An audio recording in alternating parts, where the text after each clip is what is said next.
Let's further expand the groups that we're looking at that can undergo acyl substitution. And let's consider other carboxylic acid derivatives.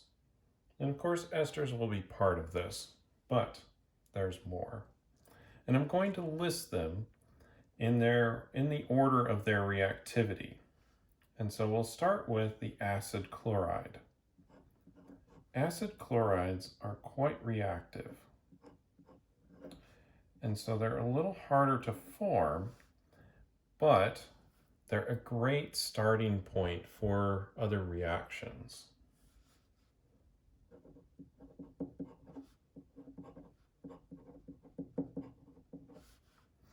Now, these are more reactive than acid anhydrides, which is the next reactive species.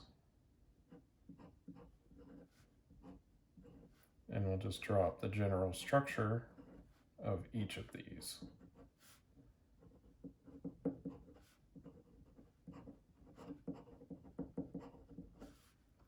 So those are acid anhydrides.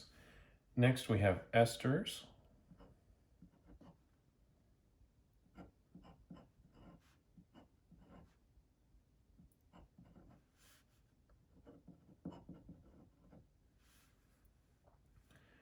And carboxylic acids are very similar to esters, so we'll just include those.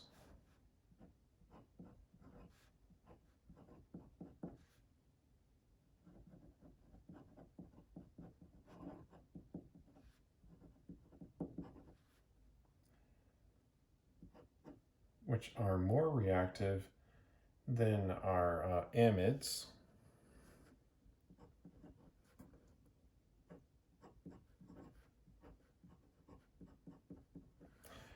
And this amide could have carbon containing substitution on the nitrogen, but I'm just drawing the simple one for now. And all of that is more reactive than the deprotonated carboxylic acid.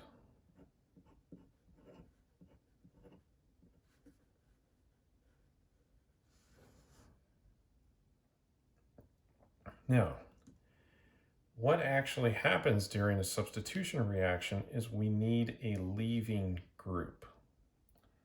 So, these are ordered in the more stable leaving groups over here and the least stable leaving groups over there on that. So that's why these are less reactive.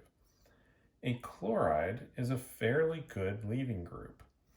And so when you do a substitution on an acid chloride, it will happen readily.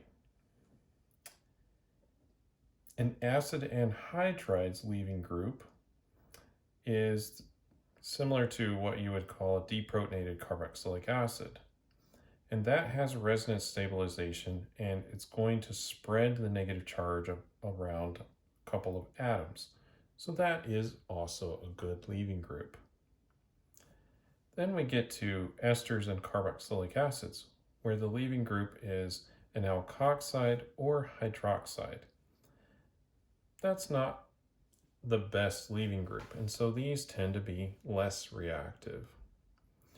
Amides, the leaving group would have to be NH2 negative, and that is a very reactive group, and so it's not a very good leaving group. Therefore, it doesn't react very much.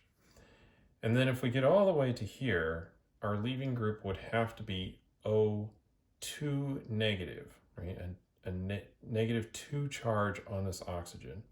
And that's going to be very unstable and does not want to leave. And so in order to get this to react, you'd have to do something quite drastic. So it's highly unlikely for that to react. So let's just go through an example of a couple of these reactions. So it's easy to take something that's up here and convert it into any one of the ones downstream, because this is a better leaving group than the others. You can bring it in and stabilize it. So, as an example, let's start with an acid chloride.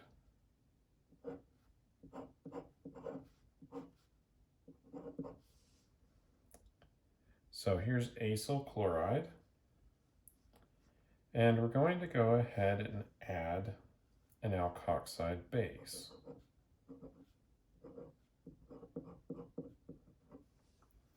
And when we do, we will form the methyl ester because of the particular choice of base.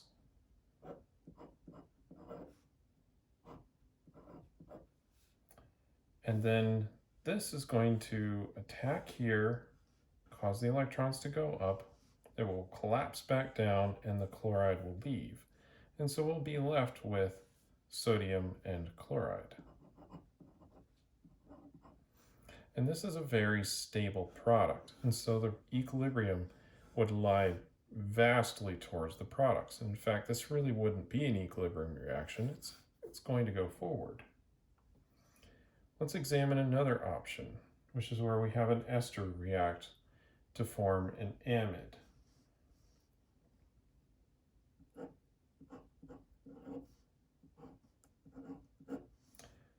So we have our ester, and then if we react it with this nitrogen species that is negatively charged, this is quite a good nucleophile. This will come in and attack the oxygen, and then this alkoxide is a more stable leaving group than this is, and so it will promote the substitution.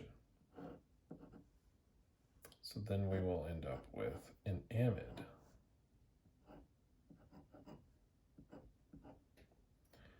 And of course the alkoxide base corresponding to whatever we started with over here.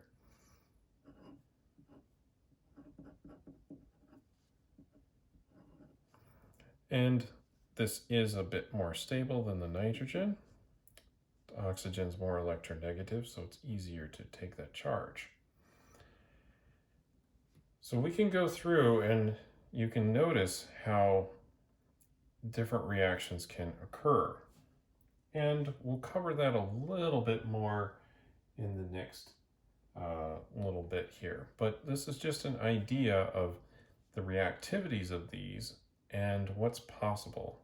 And it's possible to turn acid chloride into any of the others on down the list just by selecting the correct nucleophile. And acid anhydrides are also fairly reactive. We can go to any of these others from that starting point, but it's very difficult to go from, say, an amide up to an ester.